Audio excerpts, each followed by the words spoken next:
I guess so. Adit, Where were you? Were you coding? no, it was raining a lot now, so there was a lot of traffic. My face hurts now. Okay, sorry, my bad. I actually overslept. Boys, let's make a short film so I can put in my college application. Guys, watch this video of a cat getting scared of a Hey, kid's shut up, or you don't get anything done when you're here. Honestly, why are we even here? I have an exam tomorrow. I should rather go and study for that. You and study. You're a commerce student, okay? Keep quiet. When in the future you need to get your taxes done, don't come to me. So guys, what about the video? Hey, what if we just do an animation or something? I didn't like it, it's too much work. What video? We'll just watch cat videos. Adit, shut up! So Pradhyumn, how was your new school? I heard you got into Fiji. Did you make any new friends? Bro, I tried to make new friends, but I messed up. So basically, what happened was.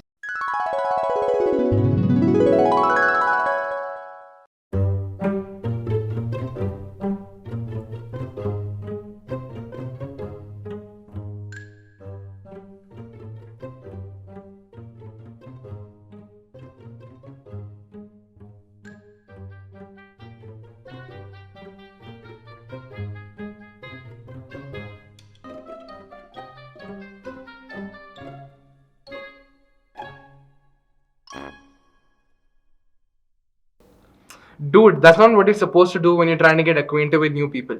Let me tell you how it's done. The most important thing is body language and how you present yourself. In this case, you should use two things, gesture and touch. So what is gesture? Gesture is a way to express yourself through a movement or a part of your body. Why is gesture useful? Gestures allow us to communicate a bunch of feelings and thoughts, from content and hostility to approval and affection, often together with body language in addition to words when they speak. How should you use gestures? When you're using gestures, we should always show energy and passion and make it look natural, and not use it too little or too much, and they should always convey the right message, for instance, nodding to approve, and using the correct hand movements to convey a message. Okay, and the second one is touch. You may think it is not important, but trust me, it is one of the most essential psychological factors in communication. How do you use touch while communicating? A brief touch on the hand, arm, and shoulders conveys warmth and trust, or it can be used to guide them or draw attention. But you should be aware, the sudden and uninvited touching can come across as intrusive. Oh my god, I didn't know Aki knows the word intrusive. Haha.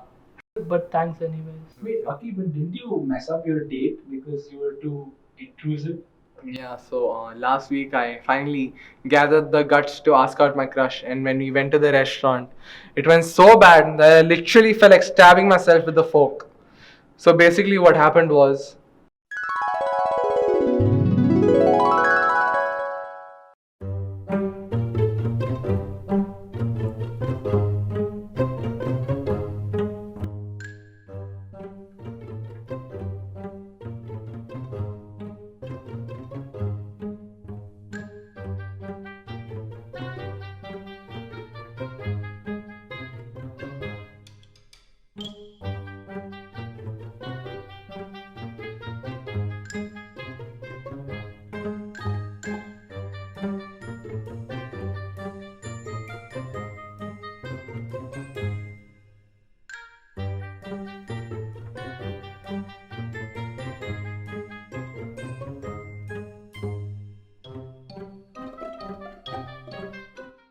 So you missed out on two things. One is distance, and second is eye contact. So you're probably like, what? Why distance? What does distance have anything to do with communication? Well, distance plays a huge role in communication.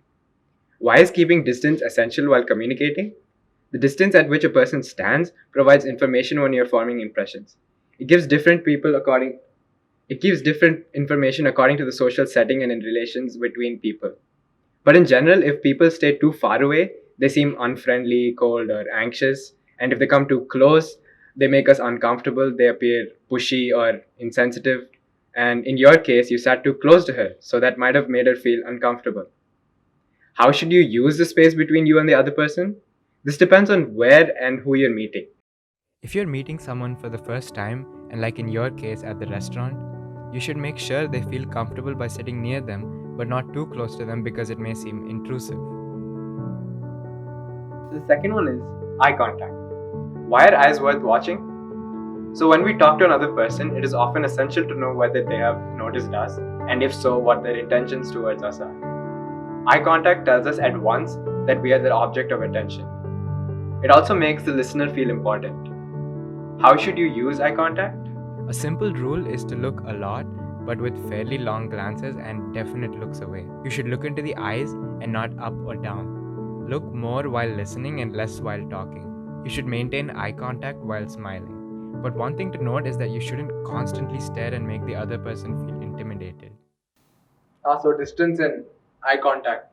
I will definitely remember that. Hey, profit and loss statements you can't remember. What Keep later? quiet, Adit. Go set up IIT, JEE, Sreenivasan, some institute you set up. Hey, Adit, that reminds me, what happened to your Stanford interview? Let's not go there. Please. Hey, Yeah. tell us what happened. I don't want to, man. Like, I messed up so bad. And it's fine. Tell us what happened. We can help. See, so.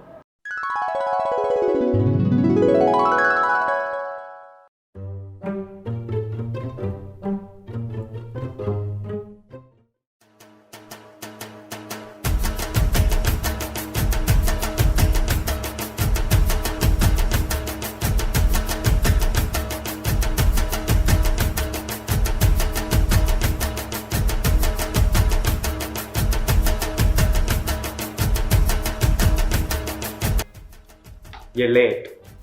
Sorry, sir. I was watching cat videos on YouTube. Boss, you ask any question anywhere under the sun, I will answer with clarity, brevity, and impact. Sir, my executive has a word to say to you. Boss, the only question I will ask you is if you can get out of the Zoom in 5 seconds.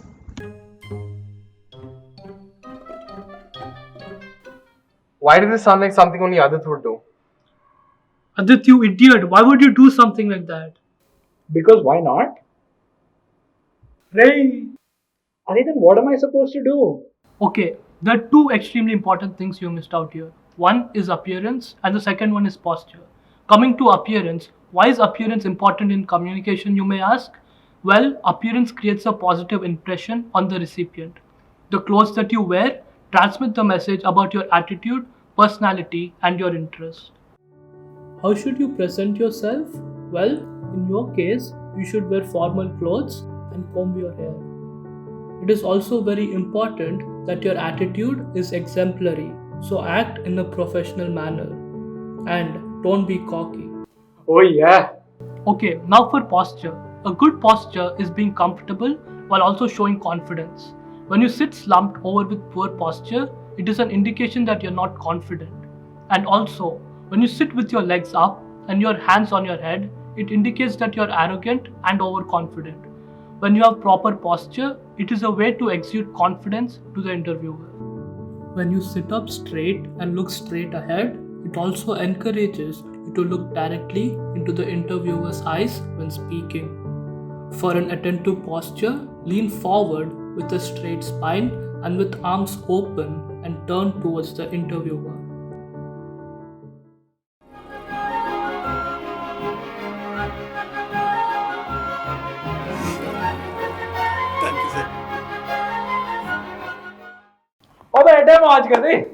Lovely. Talking about being lovely, me and Brad got into lovely profession university. Hey, Shakespeare, it's Brad and I. Speaking of Shakespeare, I massively botched my play audition.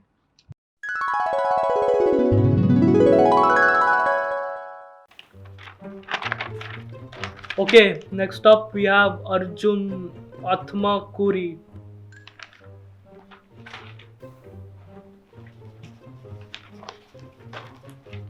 Hello, I am Shylock. I am auditioning for Shylock.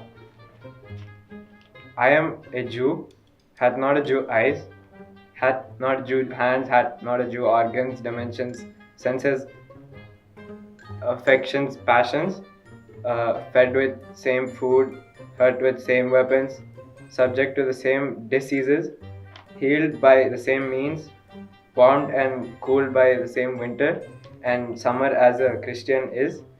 If you are pricked, Just stop. Just stop. Why are you?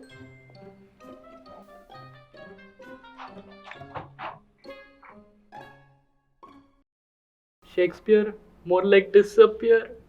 No? Okay. Arjun, I thought you were better than this. There are just two things you missed here. One is facial expression, one is voice modulation. Let's start with facial expression. It's basically an aspect of an actor's craft. It's something you need to create a performance. It's an emotion that tells us about the character and the way they react to situations. For example, if something shocking happens, you'll have a shocked face expression. While acting, you should avoid fixed and frozen expressions. How should you use facial expressions? Think about raising your eyebrows, your mouth shape, and widening your eyes when needed. In your case, when you're portraying the character who's filled with anger and sorrow, your eyes and eyebrows should convey those emotions. The second thing is voice modulation. What is voice modulation? It's basically when you control or adjust your voice, especially the tone and the rate. Effective voice modulation can be the difference between a boring speech and an audience captivating one. Not only does it reflect confidence, it also shows the audience about your character's beliefs and ideas. So in this case, your character has a lot of grief and pain. So your tone of voice should express sorrow and anguish. You should speak legibly and audibly, with clarity and brevity, to have the best impact on the audience. Hello, my name is Arjun, and I'm here today to audition for Shylock. I am a Jew. Hath not a Jew eyes? Hath not a Jew hands, organs, senses, dimensions, affections, passions?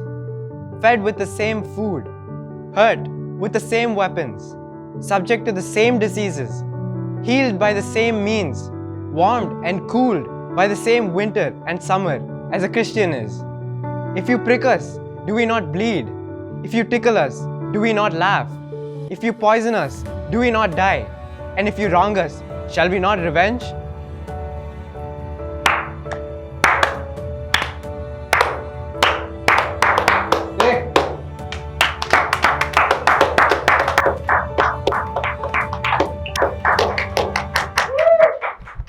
Thanks, but how do you know all this? Oh, I was watching cat videos and then a body language video came in the recommended. So I watched that also. Oh, by the way, guys, did you watch this video of a kitten meeting puppy for the first time? Shut up, Adit!